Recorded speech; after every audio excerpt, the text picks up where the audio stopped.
संस्कृत में द्वितीय विभक्ति का प्रयोग कहाँ करेंगे? साधारणतया 1 नंबर पर कौन सा कारक आता है? कर्ता कारक। 2 नंबर पर क्रम कारक।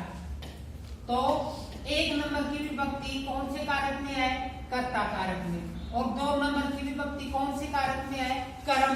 कर्म जहां आएगा, कर्म कारक जहां आएगा वहां कौन सी विभक्ति आएगी? द्वितीय विभक्ति। कर्म कारक में कौन सी विभक्ति होती है? 2 नंबर की विभक्ति। ध्यान रखना, 2 नंबर पर कौन सी विभक्ति?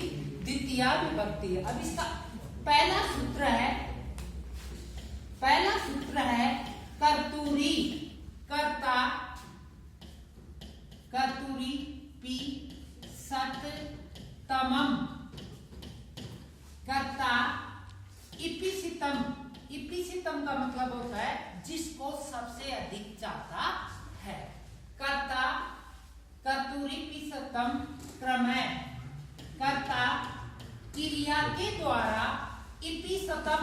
इपिसतम का मतलब होता है जिसको सबसे अधिक चाहता है उसको हम क्या कहते हैं? कर्म। और कर्म कहे जाने वाले शब्दों में इस सूत्र से कौन सी विभक्ति का प्रयोग होता है? द्वितीय विभक्ति का प्रयोग होता है। एक तरफ और एक तमम। तो यहाँ तमम प्रत्यय है।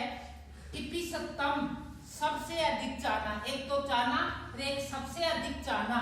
तो इपिसतम सबसे अधिक चाहता है। कर्ता क्रिया के द्वारा जिसको सबसे अधिक चाहता है उसको हम क्या कहते हैं? कर्म। और कर्म कहे जाने वाले शब्दों में कर्तूरी पिसतम क्रमः इस सूत्र से द्वितीय विभक्ति का प्रयोग होता है। यहां देखो, मोहन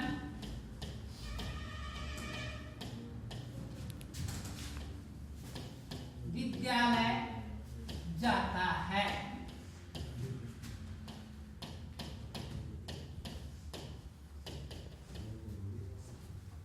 सामने देखो, मोहन विद्यालय जाता है।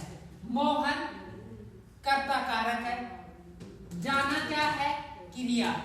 तो हमारा सूत्र है कर्तूरी पिसतम क्रमः।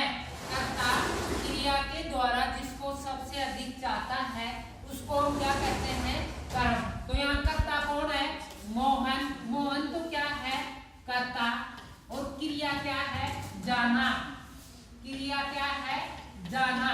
तो कर्ता क्रिया के द्वारा जिसको सबसे अधिक चाहता है उसको कर्म कहते हैं। तो मोहन करता है और क्रिया जाना है। तो कर्ता इस क्रिया के द्वारा किसको चाह रहा है? मोहन जाता है। सबसे अधिक किसको चाहता है? इपिसतम कौन है? विद्यालय। कौन है? विद्यालय। तो कर्ता क्रिया के द्वारा जिसको सबसे अधिक चाहता है उसको कर्म कहते हैं। और कर्म कहे जाने वाले शब्दों में कौन सा सूत्र आएगा? कर्म कहे जाने वाले शब्दों में कर्तूरी पिसतम क्रमः इस सूत्र से द्वितीय विभक्ति का प्रयोग होता है। तो यहाँ विद्यालय में कौन सी विभक्ति आएगी? द्वितीय विभक्ति। द्वितीय विभक्ति का प्रयोग हम क्यों कर रहे हैं? क्योंकि इसमें कौन सा कारक है? क्रम कारक। कर्म कहे जाने वाले शब्दों में कौन सी विभक्ति का प्रयोग हो रहा है? द्वितीय विभक्ति का। तो जब आप इसका अनुवाद करेंगे, कक्षा 10 का जो बोर्ड का पेपर है उसमें हिंदी के वाक्य आएंगे। हिंदी के वाक्यों को जब आप संस्कृत में बनाए उस समय आपके दिमाग में संशय रहेगा कि विद्यालय है, यहाँ कौन सी विभक्ति आएगी? तो यहाँ कौन सी विभक्ति आ रही है? द्वितीय विभक्ति का प्रयोग हो रहा है। देखो, 1 नंबर पर मैंने बताया था कि स्वतंत्र कर्ता।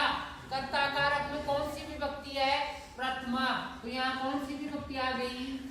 प्रथमा। मोहन प्रथमा विभक्ति आ गई। अब इसमें कौन सा कारक है? कर्म कारक। कर्म कारक में कौन सी विभक्ति? कर्तूरी पिसतम क्रमः इस सूत्र से कौन सी विभक्ति आती है? द्वितीय विभक्ति। अब यहाँ पर आप इन दोनों में से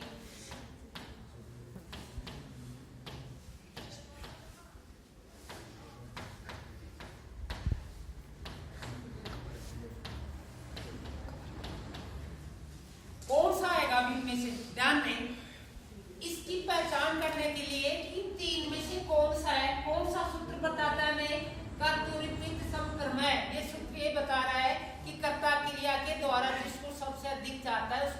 कहते हैं कर्म, और कर्म कहे जाने वाले शब्दों में कौन सी विभक्ति का प्रयोग होता है? द्वितीय विभक्ति का। तो यहाँ देखो द्वितीय विभक्ति कहाँ लगी हुई है? इस शब्द में। तो ये शब्द कर्म कारक है, इसलिए यहाँ पर जब आप इसका अनुवाद करेंगे तो आप क्या लिखेंगे? विद्यालयम। विद्यालयम क्यों लिख रहे हैं? क्योंकि यहाँ कर्म कारक है और इसमें कौन सी विभक्ति का प्रयोग हो रहा है? 2 नंबर की द्वितीय विभक्ति का प्रयोग हो रहा है। तो सही शब्द क्या आएगा? विद्यालयम। यहाँ पर सही क्या होगा? विद्यालयम। सही क्या होगा? मोहन, ध्यान दे, मोहन विद्यालयम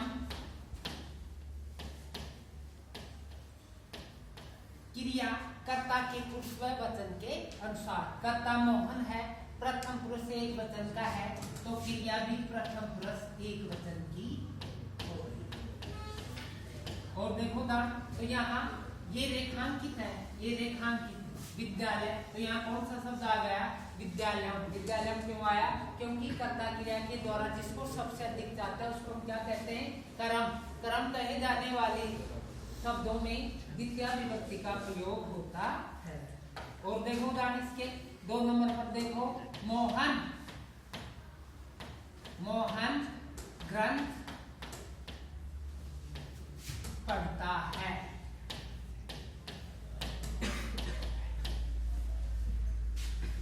ध्यान दे बच्चों, मैं गलत लिख रहा हूं, आप बताओ कहां गलती कर रहा हूं और गलत क्यों है, उसका कारण क्या है? मोहन, मोहन ग्रंथ से, कर्ता प्रथम पुरुष एक वचन का है, तो क्रिया भी प्रथम पुरुष एक वचन की है। गलत क्या है यहाँ पर? जब हम अनुवाद कर रहे हैं तो यहाँ पर गलत क्या है? ग्रंथ से। ग्रंथ से गलत क्यों है? क्योंकि इसमें कौन सी विभक्ति है? सृष्टि विभक्ति है, जो क्या है? गलत। द्वितीय विभक्ति का प्रयोग होगा। क्यों होगा? क्योंकि ये है ग्रंथ। इस वाक्य में क्या है? क्रम कारक, क्रम है। कर्ता मोहन, क्रिया पढ़ना, मोहन पढ़ता है। सबसे अधिक किसको चाह रहा है? ग्रंथ को। तो यह इस वाक्य में क्रम कारक है, और क्रम कारक में कर्तृ क्रम है। इस सूत्र से कौन सी विभक्ति का प्रयोग होता है? द्वितीय विभक्ति का प्रयोग होगा। तो यहाँ पर शुद्ध शब्द क्या होगा? ग्रंथम। हम क्या लिखेंगे यहाँ पर? ग्रंथम। शुद्ध शब्द क्या होगा? ग्रंथम। तो यहाँ पर ग्रंथ शब्द ग्रंथ से नहीं आएगा, ग्रंथम शब्द आएगा। शुद्ध शब्द क्या होगा? ग्रंथम। तो यहाँ लिखे ग्रंथम।